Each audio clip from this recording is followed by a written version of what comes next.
오늘은 무릎에서 나타나는 통증 중에서 신경포착 증후군에 대해서 이야기를 하나 해드릴 거예요. 이분들이 주로 하는 호소는 무릎 안쪽이 아프다고 하는데 걸을 때 아픈 게 아니라 가만히 있는데 아프다고 표현을 합니다. 그래서 어떤 분들은 무릎 안이 막 화끈거려요, 혹은 종아리 안쪽까지 뭐가 이렇게 타고 내려가는 느낌을 호소를 하기도 하고요.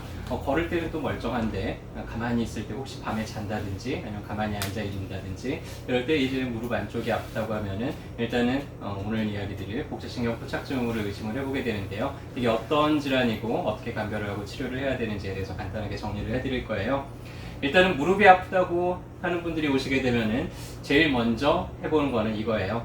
한번 제자리에 쪼그려 앉기를 해보세요 라고 하는데, 무릎 관절이나 주변에 문제가 있는 분들은요, 아픈 무릎을 구부릴 때 통증이 느껴집니다. 그래서 혹은 관절 자체가 좀 문제가 있거나 그러면 무릎이 완전히 구부러지지는 않겠죠. 근데 오늘 이야기 드릴 복제신경포착증후군을 가진 분은 앉는 건 잘해요. 앉아보세요. 앉았다 일어났다 잘해요. 아픈가요? 아니요. 근데 무릎이 너무 아파요. 이렇게 이제 호소를 할 때 그러면 신경포착증후군일 수 있겠구나 라고 이제 의심을 해보게 되고요. 무릎 앞쪽을 둘러싸고 있는 근육은 대퇴사두근이죠. 이 대퇴사두근을 지배하는 근육이 대퇴신경입니다. 요 안쪽 서해부 쪽에서부터 내려오는데, 요 서해부 쪽을 지날 때 장요근 바로 옆을 지나게 돼요. 그래서 허리에 있는 이 장요근 근육이 긴장이 되면서 이 부분을 누르고 있는 경우들도 많고요. 이 중에서 이제 가장 대퇴신경이 5개로 갈라지면서 이 무릎에 있는 근육들을 지배를 하는데, 가장 긴 신경이 복제신경이에요. 무릎 안쪽을 따라서 내려오게 됩니다. 허리 2, 3, 4번에서부터 출발을 해가지고 이 서해부 쪽을 지나서 무릎 안쪽을 지나서 종아리 안쪽까지 엄지발가락까지 내려가는 아주 기다란 신경이에요. 감각신경이기 때문에 무릎 안쪽, 허벅지 안쪽에서부터 요 종아리 안쪽까지 감각을 지배를 하게 되고요. 이걸 이제 복제신경이라고 이야기를 합니다. 복제신경이 요 허벅지 사이를 지나갈 때 이 공간을 통과를 하는데, 이 공간을 이루고 있는 게 이 뒤쪽에 장내전근이 있고요, 바깥쪽에 공공근이 있고요, 그 다음에 안쪽에 내측관근이 있습니다. 무릎에서 이 세 근육 사이를 지나가는데 가장 문제를 많이 일으키는 거는 이 내측관근이에요. 내측관근이 긴장되면서 이 터널이 좁아질 수도 있고요, 나머지 근육들이 좁아지면서 이 터널을 누르기도 합니다.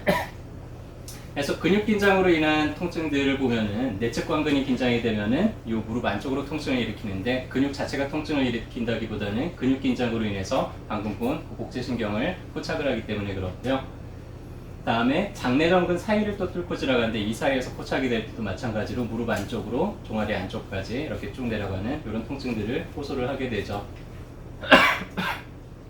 주로 이 허벅지 안쪽에 지나는 헌터시관이라고 하는 게 있는데, 이 관 사이에서 포착이 되는 경우들이 많고요. 여러분들 무릎 안쪽에서 대략 한 10cm 정도 올라간 이 부위인데요. 이 부위를 넣었을 때 되게 좀 민감하거나 좀 찌릿한 느낌이 내려가는 경우다 그러면 이 근처에서 이제 포착이 됐을 거고요. 또 무릎 안쪽으로 몇 개의 신경 분지를 내면서 이 사이에서 포착이 되는 경우들도 많습니다. 그래서 이 무릎 안쪽을 좀 두드려 보거나 그러면 좀 찌릿하거나 예민한 부위가 있다 그러면은 그 부위에서 이제 포착이 된 거겠죠. 신경이 순환이 안 되기 때문에 은근한 통증이 무릎 안쪽 깊숙이 느껴지고요. 이게 신경이 약간 자극을 받을 때는 좀 화끈거리거나 저리거나 이런 식으로 표현이 되고요. 혹은 이 신경 손상이 조금 더 진행이 되면은 뭔가 무디거나 아니면 걸을 때 내가 힘을 줄 때 약간 힘이 잘 안 들어간다든지 이런 식의 증상들이 나타날 수가 있습니다. 문제가 있는지를 평가하는 방법은 되게 간단해요. 일단은 신경순환이 안 되면은요, 우리 피부는 감각이 훨씬 더 예민해지게 되어 있어요. 그래서 피부 감각이 예민해져 있는지 살짝 이렇게 핀치롤 테스트라고 하는데, 살짝 집어서 이렇게 비틀어 보는 거예요.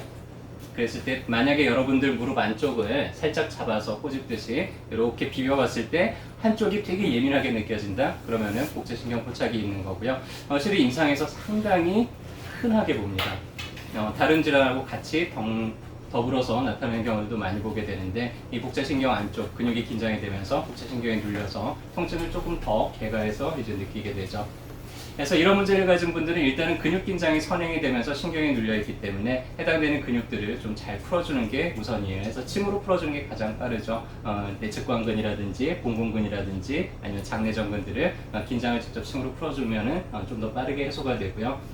신경이 포착이 돼서 좀 자극을 받는 이 부위들에 직접 주겸약침을 놔서 삼투압을 강하게 일으키면서 강제로 좀 순환을 시켜주면은 신경 순환이 잘 안 되던 것들이 즉시 이제 순환이 되면서 오랫동안 아팠던 분들이 한두 번 치료로도 금방 좋아지게 되는 그런 경우들도 보게 됩니다. 일단은 근육 긴장이 선행이 되는 경우들이 많기 때문에요. 만약에 내가 무릎 안쪽이 아프다 그러면은 이런 식으로 대퇴사두근도 평소에 좀 잘 풀어주시고요. 스트레칭을 통해서 이렇게 내전근 쪽도 좀 잘 풀어주시면서 그렇게 관리를 잘 해주셨으면 좋겠고요. 내가 오랫동안 이런 통증들이 잘 사라지지 않고 관절 문제인가? 그래서 사진을 찍어봤는데 사진상에 또 멀쩡하다 그러고 근데 나는 계속 아프고 이런 분들이라 그러면 오늘 이야기 드릴 복체신경을 한 번 정도 의심을 해볼 수 있고요. 자, 무릎이 내가 아파서 고생을 하고 잘 낫지를 않고 있어요. 어디를 가면 될까요?